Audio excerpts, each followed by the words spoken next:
গোপালগঞ্জের কোটালীপাড়া উপজেলায় পুলিশের সাবেক আইজিপি বেনজির আহমেদের স্ত্রী জিসান মির্জা ও মেয়ে ফারহিন রিস্তা বিনতে বেনজির ঘের থেকে মাছ চুরির ঘটনায় 3 জনকে গ্রেপ্তার করা হয়েছে।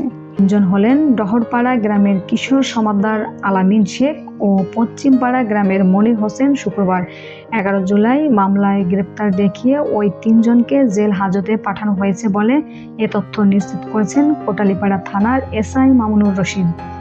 এর আগে বৃহস্পতিবার 10 জুলাই সন্ধ্যার দিকে উপজেলার কান্দি ইউনিয়নের গজালিয়া মৌজার মাচার তারা বিলে বেনজিরের স্ত্রী ও মেয়ের ঘের থেকে মাছ ধরার সময় কিশোর সমাদ্দার আলামিন শেখ ও মনির হোসেনকে গ্রেপ্তার করা হয়। কোটালীপাড়ার উপজেলা সিনিয়র মৎস্য অফিসার এস.এম. শাহজাহান সিরাজ বলেন, গত 23 মে ঢাকার মহানগর সিনিয়র স্পেশাল জজ আদালত বেনজির আহমেদ ও তার পরিবারের সদস্যদের নামিয়ে সম্পত্তি ক্রোক করে রিসিভার নিয়োগ করিয়েছেন। সেই অনুযায়ী বেনজিরের স্ত্রী জিসান মির্জা ও মেয়ে ফারহিন রিস্তা বিনতে বেনজিরের কান্দি ইউনিয়নের গজালিয়া মৌজার মাচার তারা বিলের ঘেরটি মৎস্য অধিদপ্তরকে রিসিভার নিয়োগ দিয়েছে। তাই ওই ঘের থেকে মাছ ধরার কথা জানতে পেরে তিনি জেলা কর্মকর্তাকে জানান।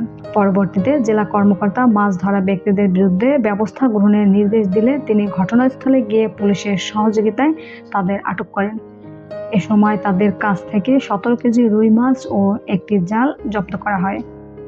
তিনি আরও বলেন, এই ঘটনায় তার দপ্তরের অফিস সহায়ক তৈমুর হাওলাদার বাদী হয়ে কোটালীপাড়া থানায় একটি মামলা করেছেন। কোটালীপাড়া থানার এসআই মামুনুর রশিদ বলেন, আটক ব্যক্তিদের বিরুদ্ধে মামলা দিয়ে জেলা হাজতে পাঠানো হয়েছে।